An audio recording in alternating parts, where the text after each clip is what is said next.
Kris Boyd has been down in the dumps this entire season about Rangers and their transfer business and just their start to the season in general. But it's time for Kris Boyd to turn his attention to the other side of Glasgow and give Celtic a few clicks. Welcome back to Folk Football. And he's been left in a Celtic transfer head scratcher after Adam Idah's deal is put on ice. Or is it put on ice? What are they waiting for? They're waiting for the Matt O'Reilly bid.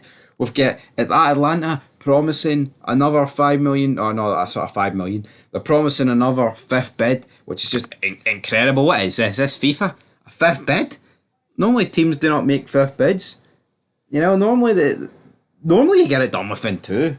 Sometimes you see three. We've seen that with Tierney to Arsenal. It took about three.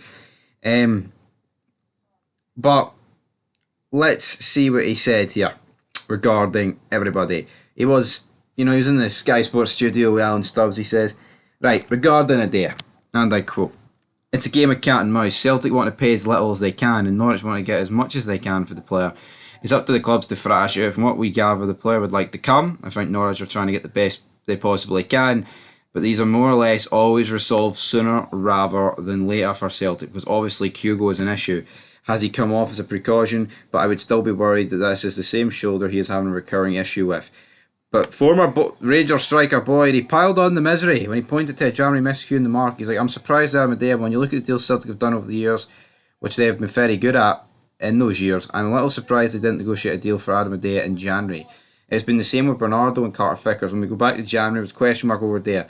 But they've given him a platform. He has taken it, and now all of a sudden Celtic are having to pay more than what they would have wanted because they've given him the platform to perform. I'm very surprised. It's not like Celtic in the way they've structured that deal."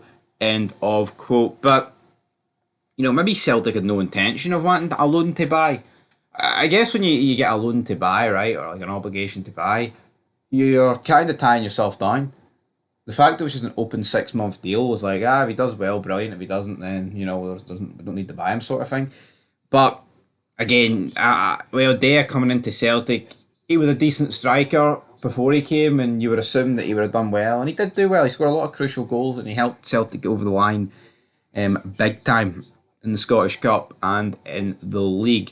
But you look at Celtic, and it's like, what are they doing with Adam Idah? They clearly got a massive helping hand from Benfica. The fact that they were willing to compromise on the Paulo Bernardo deal, and they got a couple of million hoovered off that. They've got unlimited funds when it comes to Champions League money. They're probably going to sell Matt O'Reilly any day now. Just pay the money, man. See, for what we're not talking about Celtic, bidding 20 million short of what they want for Idah. We're talking about a couple of million here or there. And it's like, if they truly wanted him, wouldn't they just go get him? You know what I mean? I just don't understand it. He says, "I'm surprised they didn't get that tied up because there's no doubt Celtic need reinforcement in that area. Kyogo has been fantastic, but we've seen it last year. There were games we thought, why is Kyogo not playing? And we saw exactly why Idah was brought in. It's a different presence up there." He then went on to say about Rodgers, "It's the same message. We know we need to improve, and we can do that over the 3 weeks we have. I don't know.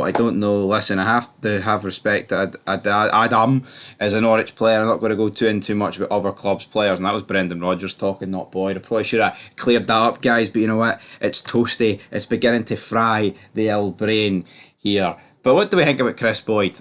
Is he right here? Again, yeah. Ideally, Celtic would have got like a loan to buy, and he would have been a loan player, and then they would have brought him in after the window opened, after the season finished. But again, it's like Cortez, right? The only reason Rangers have got him back on loan this season is because of an obligation to buy. And I'm sorry to burst anyone's bubble, but Cortez looks like an injury-prone guy that's just not really up to task. That's just what it looks like on the first few. And does he look good in spells? Absolutely. But Rangers look like they've got an obligation to buy a guy that's just going to be injured 90% of the time. So it can definitely have its cons, but it can also have its pros. But till next time, that's where we're going to leave this video. We'll be back later. We did make that video about Miovski earlier on today. And of course, it's pretty much going to happen. They've agreed the 6.8 million deal. We just didn't know how much earlier because we recorded it last night. But he said his farewells. He's away. good move for everyone involved, and good move for Scottish football because a lot of money coming in that way. So hopefully our teams can get a bit of money as well. Till then, peace.